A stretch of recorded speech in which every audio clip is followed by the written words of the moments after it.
Tema 37. São Lucas Evangelista. Festa. Pontos a meditar. 1. O Evangelho de São Lucas. A perfeição do nosso trabalho. 2. O que o evangelista nos transmite. O pintor da Virgem. 3. Ler o Santo Evangelho com piedade. O evangelista São Lucas nasceu em Antioquia, no seio de uma família pagã. Era médico, como se depreende de muitos indícios, e converteu-se à fé por volta do ano 40. Acompanhou São Paulo na sua segunda viagem e esteve ao seu lado na última etapa da vida do apóstolo. Autor do terceiro Evangelho e dos Atos dos Apóstolos, é o evangelista que melhor nos deu a conhecer a infância de Jesus, e foi ele quem registrou algumas das parábolas mais comovedoras da misericórdia divina. Pelo sinal da Santa Cruz, livrai-nos Deus nosso Senhor dos nossos inimigos. Em nome do Pai, do Filho e do Espírito Santo. Amém. Meu Senhor e meu Deus, creio firmemente que estás aqui, que me vês, que me ouves. Adoro-te com profunda reverência. Peço-te perdão dos meus pecados e graça para fazer com fruto este tempo de oração. Minha Mãe Imaculada, São José meu Pai e Senhor, meu anjo da guarda, intercedei por mim.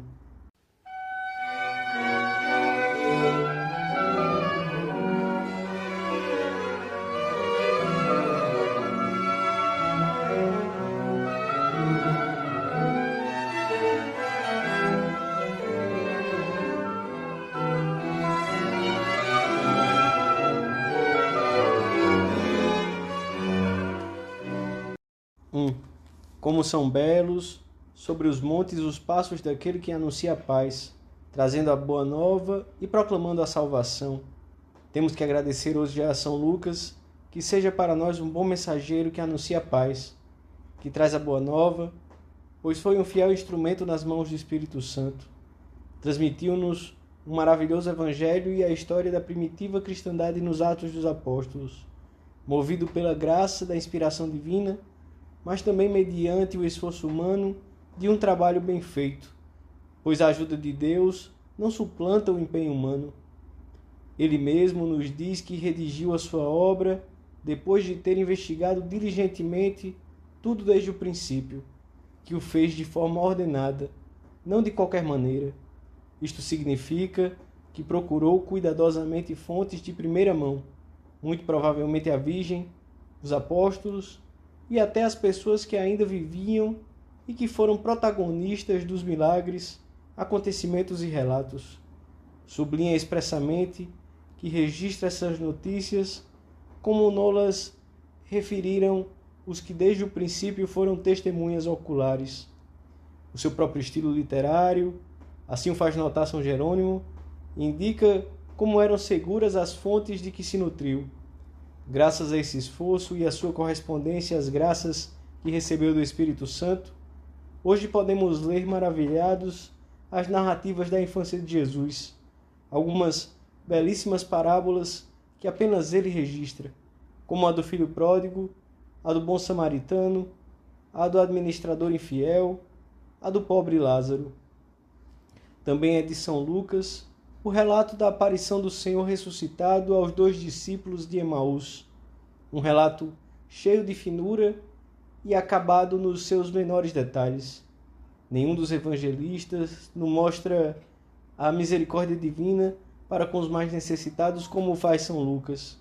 Ressalta o amor de Jesus pelos pecadores, pois ele veio buscar e salvar o que tinha perecido.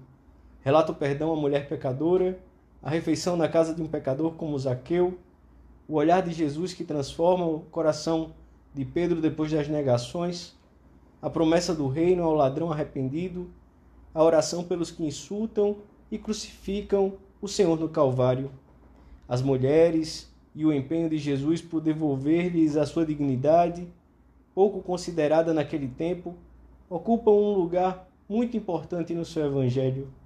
A viúva de Naim, a pecadora arrependida, as mulheres galileias que põem os seus bens à disposição de Jesus e o seguem, as visitas do Senhor à casa das 2 irmãs de Betânia, a cura de uma mulher encurvada, as mulheres de Jerusalém que se mostram compassivas com Jesus no caminho do Calvário, são todas figuras mencionadas e realçadas apenas por este evangelista. É muito o que temos de agradecer hoje a São Lucas. Numa carta figurada ao evangelista, escreve aquele que mais tarde seria João Paulo I. És o único que nos oferece um relato do nascimento e infância de Cristo, cuja leitura escutamos sempre com renovada emoção no Natal. Há, sobretudo, uma frase tua que me chama a atenção. E o enfaixou e reclinou numa manjedoura. Esta frase deu origem a todos os presépios do mundo e a milhares de quadros preciosos. Permitiu que acompanhássemos tantas vezes a Sagrada Família em Belém e na sua vida cotidiana entre seus conterrâneos de Nazaré. Podemos deter-nos hoje a considerar a perfeição humana com que o nosso trabalho deve ser realizado, ainda que aparentemente não tenha importância. As obras bem feitas permanecem e é mais fácil oferecê-las a Deus, que as acolhe como um dom. O trabalho realizado com pouco esforço, sem interesse, sem nenhum cuidado com os pormenores, não merece ser humano e não permanecerá nem diante de Deus, nem diante dos homens. Vejamos hoje como levamos a cabo as tarefas que temos entre mãos, que são o que devemos oferecer todos os dias ao Senhor. 2. O grande amor que temos a Nossa Senhora move-nos hoje a dar graças ao Santo Evangelista por ter sabido apresentar a grandeza e a formosura da alma de Maria com uma finura delicadeza. Foi por isso que lhe deram, desde os tempos muito remotos, o título de pintor da Virgem, e é por isso que muitos lhe atribuem a autoria de algumas imagens e pinturas de Nossa Senhora. Em qualquer caso, o seu evangelho é fundamental para o conhecimento e a devoção à Virgem, e tem servido de inspiração a uma boa parte da arte cristã. Nenhum personagem da história evangélica, excluído Jesus naturalmente, é descrito com tanto amor e admiração como Santa Maria. Inspirado pelo Espírito Santo, São Lucas revela-nos os dons e a fiel correspondência da Santíssima Virgem. Ela é a cheia de graça. O Senhor está com ela. Concebeu por obra do Espírito Santo e foi mãe de Jesus sem deixar de ser virgem. Intimamente unida ao mistério redentor da cruz, será abençoada por todas as gerações, pois o Todo-Poderoso fez nela grandes coisas. Com razão, uma mulher do povo louvou-a entusiasmada e de forma muito expressiva. A sua fidelíssima correspondência é também retratada pelo evangelista.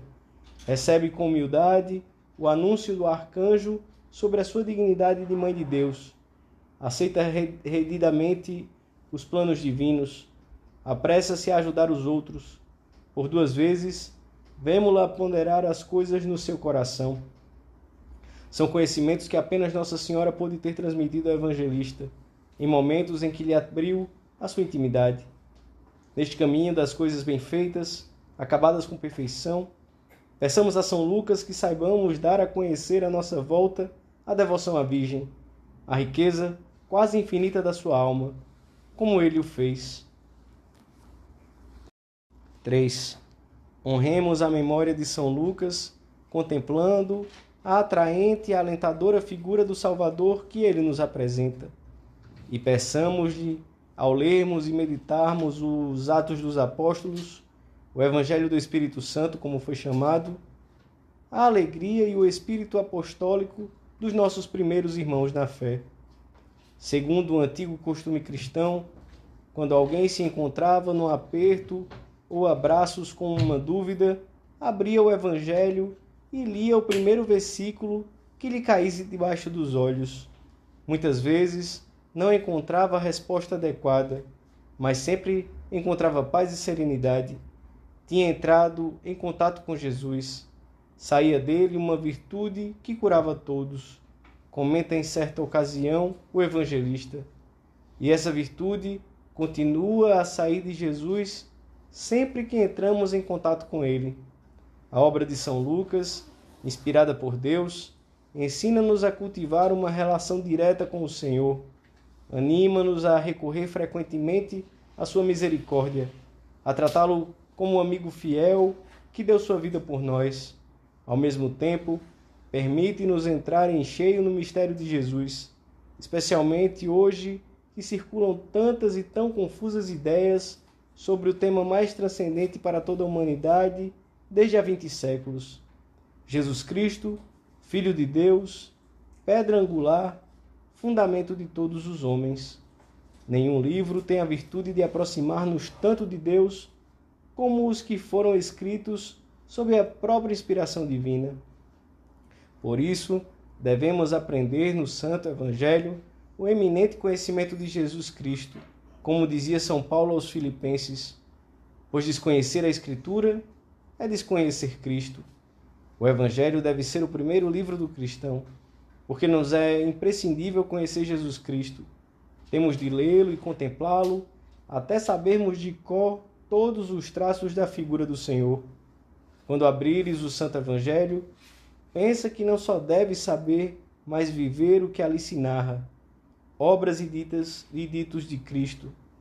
Tudo, cada ponto que se relata, foi registrado detalhe por detalhe, para que o encarnes nas circunstâncias concretas da tua existência.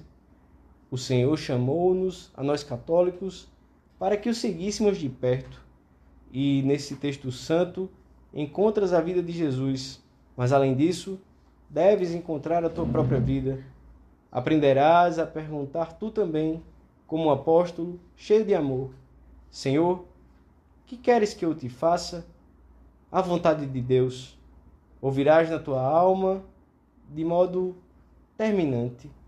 Pois bem, pega no Evangelho diariamente e lê-o e vive-o como norma concreta. Assim procederam os santos. São Lucas, que tantas vezes deve ter meditado nos episódios que relata, ensinar-nos-á a amar o Santo Evangelho como faziam os primeiros cristãos. Nele encontraremos o alimento da alma, a fonte límpida e perene da vida espiritual.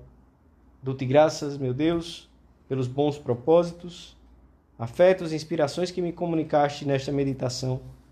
Peço-te ajuda para os pôr em prática. Minha Mãe Imaculada, São José meu Pai e Senhor, meu anjo da guarda, intercedei por mim.